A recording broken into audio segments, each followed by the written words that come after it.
mina guys engantshela kona ukuthi yabona ke manje everything ozobuthi uyithenga esitolo izokwenyuka nina nigibela amaveni emakhakho zemzimkhulu vele transport system ethu amaveni nama taxi uzoyibona ama price azonyuka naba 10 rand or 15 rand more because even no petrol nyonga almost 10 rands. Ngicabanga ukuthi makubonakala ukuthi kuzwela kakhulu sizoshesha ngeke samlinda lo July. Ngoba ngokomthetho kumele ukuthi yenyuke ngoJuly umhla 1 July kodwa ngokwesimo masibona hayi cishe ama passenger ngiwathembisa ukuthi uyofika uJuly ngokwendlela onyuke ngayo upetrol. Ngikade ngikhuluma nje no driver lo wethu ukuthi isimo masime kanje kuzobe sekwenzakalana. Ithi ke indlela abasebenza ngayo mawenyuka upetrol nabo bathi abana choice yokuthi bangahlala kuma prices abebekade benawo. Kodwa akayivesana igcwale ngoba sazi le impe eqhubekayo le izas affect kuzibenini. More especially that we are traveling thina sanama autumn classes, we go to schools, so sometimes sabigcina sibanje ezethu asikwazi move from one place to another. Hey angiboni sisindlela okwenzeka ngayo boso ke wasiphelela sathi ukulinda waphinde yabuya truck yazothela saqhubeka. Siyazama sabantu ukuthi sithi siphephe isimo esingeke sikwazi ukusiphepha ngoba ngizolithela le tange engifuna ukuligcwalisa namhlanje kodwa lizophela lingaphelanga lelisonto ngingene kulo petrol engithi ngiyawubaleka ongihlulayo.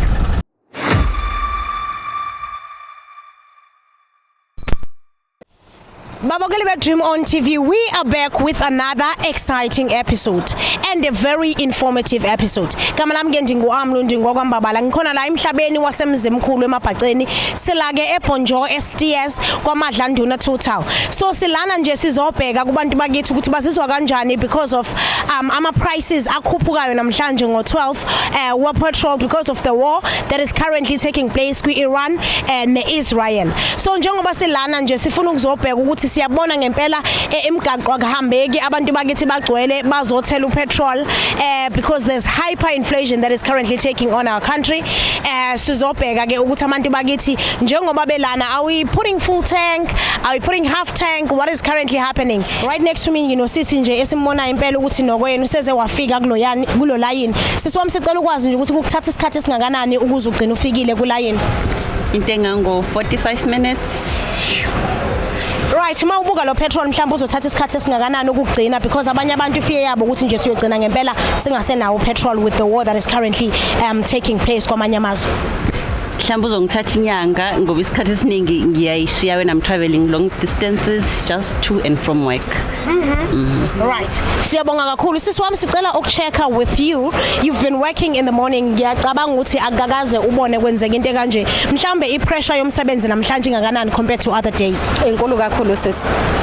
Enkulu kakhulu. Mhlawumbe mawubuka nizoba nayo icapacity yokuthi mhlawumbe ngicina nithelela abantu namhlanje kusasa nangalelanga nangelalanga okanye up to your month. Hey angiboni sisindlela okwenzeka ngayo boso ke wasiphelela sathi ukulinda waphinde yabuya truck yazothela saqhubeka. Right. Okusho ukuthi nje ngempela i-disaster ingasibe khona. Ubisisi kubi kunzima kakhulu. Right. Sizobheka nje ukuthi kulento eyenzekayo umhlamba ngaba abantu bebe ready baphethe imali ka full tank noma bazothela okungakanani. No, bengekho ready. To a point ukuthi ngishiye exopho uline omde ngazitshela ngiyagoduka ngizabona ngesinye isikhathi. But ngoma sekubonakala ukuthi no ikhona number 1 into ethi awuzuba khona kwawona upetrol. Iyona ke ngipressa kakhulu ukuthi angithi ukuthi ichinsi. Otherwise uyabona ukuthi ibha yami isavuma. Kodwa akayivesana igcwale ngoba sazi le impe eqhubekayo le izas affect kuzibenini. More especially that we are traveling thina sanama autumn classes, we go to schools, so sometimes sabigcina sibanje ezethu asikwazi move from one place to another. Okusho ukuthi lento ka petrol it does not only affect the transport but it affects education as well. Mhlawumbe ungangena kangakanani kwinto affectayo mhlawumbe thina abanye singakwazi ukuyibona. Yeah, affecta kakhulu education. Number 1 kune content ekumele ukuthi siyayicover since iATP yethu ihleli inesikhathi esincane, so we have to add more time ukuze sakwazi ukuthi siuqede umsebenzi.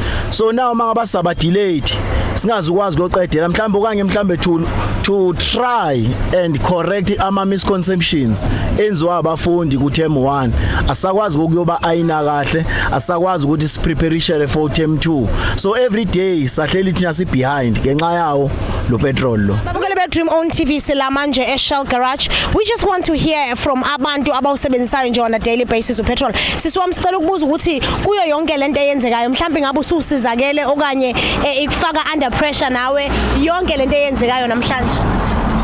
Yabona lento eyenzekayo namhlanje dadewethu siyazama sabantu ukuthi sithi siphephe isimo esingesikwazi ukusiphepha ngoba ngizolithela le tange engifuna ukuligcwalisa namhlanje kodwa lizophela lingaphelanga lelisonto ngingene kulo petrol engithi ngiyawubaleka ongihlulayo hayi mkhulu kakhulu kunzima futhi asizukwazi kwenza lutho ngoba ukunyuka kwalo petrol it's leading ekunyukeni kwezinto zonke.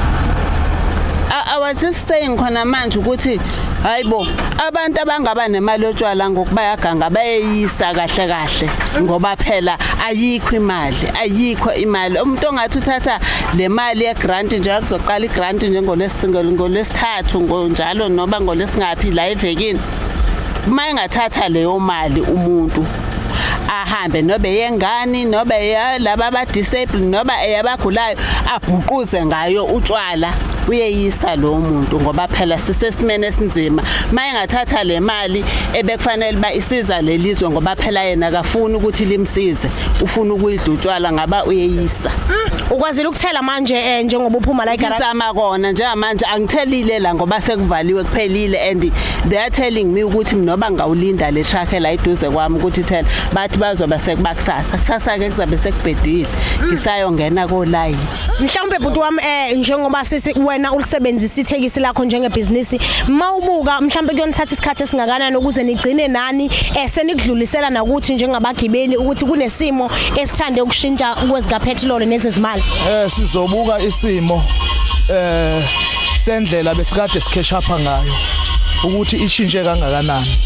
Ngicabanga ukuthi makubonakala ukuthi kuzwela kakhulu sizoshesha ngeke sisamlinda lo July.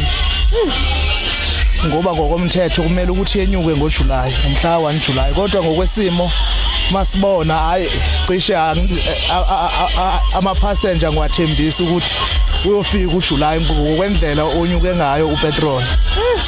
Right. Siyabonga kakhulu bhuti wami ngesikhathi sakho mhlambe yini ongayisho kwabanye ke abasebenzisa itransport elifanayo nelakho in terms of saving. Ikhona indlela obona engathi ningasave ngayo, ikhona indlela obona ukuthi mhlambe kungathi noko ukungabi kubi ngalendlela ekubonakala sengathi ngaba kubi ngayo. Hayi angeke ngiyibone enye indlela esingenza ngayo. Hayi ujwayele ukukhuphuka kodwa akaze kube kanje. Hayi kunzima kakhulu angiliboni elinye iplan elingenzeka. Ngaphandle kokuthi nabo abagibeli banyamezele isimo esiphezulu kwaso. Ke nje ngicela ukunazisa ihlukumezekile indaba kapetrol futhi sesibonile ukuthi ipolitiki akekho umuntu engamchaphazeli ngoba ungangayinaka ukuthi hayi ipolitikile kodwa buka namhlanje sina petrol isimo imini yonke umuntu akwazi nokuyomsebenza kuthi upetrol awukho sinezinkinga eziningi nje namhlanje ezimiswe upetrol akekho umuntu ofike ngesikhathi labo kumele akaye khona ngesimanga sika petrol kodwa ke yonke lento lesiyazi ukuthi i-background yayivelaphi ipolitiki and ukusuka namhlanje I don't think khona umuntu ongaphinda athi ipolitiki ayimchaphazeli so nje besicela nje mhlawumbe masigalungiselela lesimo la emzimkhulu because asiyidolophe elincane kakhulu ukuthi sigaba nezinkinga ezingaka. Right mntaka baba mawucabanga nje usubuyeka ngapi lana ungangazisa mhlawumbe kusugcina ukwazile ukuthela mhlawumbe eziphi ezinye izinto that you have heard of la kule dolobha lethu elincane in terms of ama petrol shortages. Mawu 3 ama petrol stations engiyekuona namhlanje kuwo 3 angutholanga upetrol and kumanje ngiyagoduka ngibuyele emuva niphinde nikhumbule ukuthi le dolopha leli lethu accommodate abantu abasuka vele emakhaya mawusuka la vela akukho la usuku uzothola khona mawubuyele emuva ubuyela ukuthi uyaphinda futhi uyobuya ngakusasa uzobheka enye indawo ukuthi ikhona nala sebekhona khona upetrol otherwise nasemakhaya akukho la sawuthola khona njengasazi ukuthi idolopha leli accommodate abantu basemakhaya siyabuyela emuva sibuyela sinawo petrol nakusasa futhi sabuya singenawo. Siyam. Right siswam siyabonga kakhulu ngesikhathi mhlawumbe mawusho nje kungenzeka ubone in the next few weeks or what abantu mhlawumbe begcina bezishiya izimoto trying to opt for public transport noma umbuka mhlawumbe ingaba ama public transport wona azokwazi ukugcina utholile ukuphinda ukhumbula ukuthi sike endleleni ephasikeni camanga ukuthi wonke ngokumuntu onawo ono petrol no sebenza public transport uzosave esavela ini ukuthi kuyiwe enkonzweni ephasikeni ngicabanga ukuthi nje ayisashaya ngonyawo kule insuku nje kumele umuntu abeke imoto alishaya ngonyawo uzobona ukuthi ufika kanjani kodwa kona solishaya ngonyawo kona ngoba wonke umuntu kumele seyivile. Bhuti wami sicela ukuchecka you are coming back from work usulana manje mhlawumbe ususpend isikhathi esingakanani uhleli lana ekhaya ulindiwe abantwana njengoba nje ubona ukuthi kuyaphithizela emzimkhulu namhlanje. Angibingelele sisi ngibulise kubabukele emakhaya mhlawumbe nje lokhu kusaffecta kakhulu because isikhathi sesibe side kakhulu simile la but ke sinethemba lokuthi izoba khona i-turning strategy yoku-addressa the situation esikuyona but khona nje as abahlali iyas-affecta kakhulu because akumuveki nesimo ke esithi nezinto bozihlelile for ukuthi uzozenza ngaleso sikhathi awukwazi ukuthi usheshe ukwazi ukuthi uzenze so nje singakubeka ukuthi kuyas-affecta kakhulu. Right bhuti wami ubuke nje lokho mhlambe in terms of iphakethe ngoba ke into esikhala ngayo la sibuka i-economy ebesihlezi sikhala ngayo and now this is currently happening mhlambe ungathini mawubuka nje isimo somnotho ukuthi ngaba singashintsha kanjani singaba singakulindela ukuthi kungase kube khona nje uchatha in terms of imali esigibele ngayo noshintsho. Kuyas-affecta kakhulu ke lokho sisi bengikade ngikhuluma nje no driver lo wethu ukuthi isimo masime kanje kuzobe sekwenzakalani ithi ke indlela abasebenza ngayo mawenyuka upetrol nabo bathi abana choice yokuthi bangahlala kuma prices abebekade benawo but ke isimo sithi masima kanjalo kusho ukuthi indlela yokuphila iya affecteka futhi still because isho ukuthi imali izokwenyuka izinto ezitolo zizokwenyuka kuyas affecta kakhulu but ke kusinika into ethi kudingeka ukuthi ku-challenge lesimo lesi esikhona because I think into esenza sibeke lesimo ilezimpi ezenzeka kwamanye amazwe ezisithatha zizosibeka la so kubaleke kakhulu ukuthi sifikelele ekuthinini silungiswe lesimo but ukusurprise nokusethusayo ukuthola ukuthi kwi-G20 kwa South Africa ngathi invite kanga so usuku ungasazi ke ngokuthi isimo lesi so addresseka kanjani because akuyona situation la South Africa lesithatha sibeke la i-situation eyenzeka kulamazwe axabanayo so sithi nje kuzosaffecta kakhulu lokho. There's already shortages in Johannesburg. Some garages are out of petrol and they're saying they can't sell. I think they are keeping the fuel for higher prices, we don't know. But what is happening in our town? This is a small town. Imagine what's going to be happening in the next 2 weeks.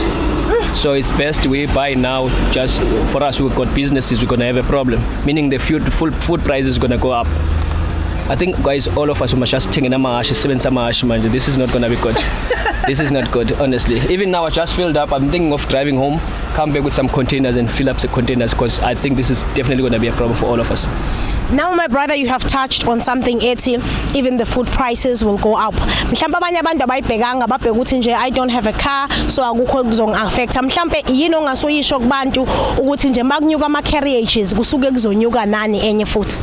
Mina guys engantshela kona ukuthi yabona ke manje everything ozobuthi uyithenga esitolo izokwenyuka. Nina nigibela amaveni emakhakho zemzimkhulu vele transport system ethu amaveni nama taxi. Uzoyibona ama prices azonyuka mhlawumbe 10 rand or 15 rand more because even no petrol nyuka almost 10 rands. So just know i-transport yokugibela uzemzimkhulu manje izokwenyuka. Ukudla ozobukuthenga in all the shops kuzokwenyuka, meaning nathi small business emakhaya sizokwenyusa ukudla. Hayi ukuthi siyadura guys. Niyasibona situation everything now esizobe siyithengisa nathi sobe siyithenga at a higher cost. So izos affect nje sonke ungacamanga ukuthi le mpi le America ayis affecting la emakhaya. That is why ama leaders wethu nayenza ama decisions or decide ukwenza izinto, they must always think twice ukuthi bona they are fully protected with everything. These ama decisions abawenza affect thina lower income classes, thina esingana lutho at the end of the day bona they've got all the perks, thina sina lutho mama. Right, just one last question. Thina sabantu basemakhaya siyazi nje ukuthi noma uvotile noma uvotanga noma ubukelile into nama politics noma informed noma ukho informed, it does not touch you. Mhlawumbe ungathini nje ukufundisa abantu ukuthi ezinye izinto ezenzeka kwamanye amazwe ungazibukela kude but they end up affecting you because kuyenzeka kokunye uthi mawukhuluma ngezinto ezikude athi umuntu eyingcono mina ngise South Africa and therefore it does not affect me. Okay, well, guys, siyabonga ukuthi kufike lo kunyuka lo petrol. For once emzimkhulu sasambona no Dream on TV, so sibabona online, so it's a good thing. We appreciate sibone Dream on TV. Esingakusho guys ukuthi politics is a way of life. So whatever happens kuma decision athatha ama politicians, indirectly they affect us. And actually directly they affect us because ama decisions abawenzayo is either they affect us positively or negatively. Noba umuntu wasemakhaya noba umuntu wasedrobheni, izinto ezenziwa ama leaders wethu, whether it's corruption, whether it's good things, zizobuyela back, zizo affected, and that is why i-country namanje is because of politics. Ngiyabonga ma. Right, siyabonga kakhulu bhuti wami, siyaxolisa nje ukukubambezela, siyabona ngempela ukuthi uline ukhulile kakhulu, but thank you for interacting with us. Thina kwethu nje siyi-Dream On TV, we will take this sihambe sebantwini ukuze nabo bafundiseke kalulu ukuthi nje ipolitiki noma uyayilandela noma ayilandeli, it does affect you. Thank you so much. Hlala kanjalo ke mbukeli we-Dream On TV, siyabonga ngesikhathi sakho. Okwethu nje ukuloko sik-update with informative information, also with what is happening in our towns and in our neighboring cities. Thank you.